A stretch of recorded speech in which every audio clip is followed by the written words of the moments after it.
ډنډ پټان کې لا هم د جګړې امکان شته، لاره تړلې او افغانستان ته ستر اقتصادي زیان اوښتی. جزئیات هم دلته وګورئ او چینل سبسکرایب کړئ. د افغانستان سوداګرۍ خونه وایي د ډنډ پټان لارې بندېدو خصوصي سکتور ته پراخ زیان اړولی. د طالبانو حکومت د سوداګرۍ او صنایعو خونې مسؤلین وایي په پکتیا ولایت کې له پاکستان سره د ډنډ پټان لارې تړل کېدو له امله خصوصي سکتور ته پراخ مالي زیانونه اوښتي دي. د راپورونو له مخې له پاکستان سره د ډنډ پټان لار د څو ورځو راپدې خوا په یاده سیمه کې د طالب او پاکستاني سرتیرو ترمنځ د نښتې له امله تړل شوې ده. د سوداګرۍ خونې مرستیال خانجان الکوزي د شنبې په ورځ د نومبر په 26مه نیټه د لیندۍ په 5مه امریکا غږ ته وویل چې له پاکستان سره د لارو بندېدو له امله خصوصي سکتور ته جدي زیان رسیږي.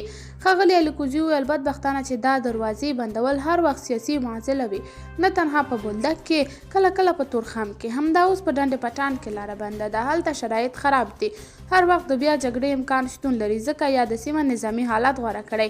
دا لارې چې بندې شي زموږ دواړو لورو ته خصوصي سکتور ته ډیر جدي نقص رسیږي.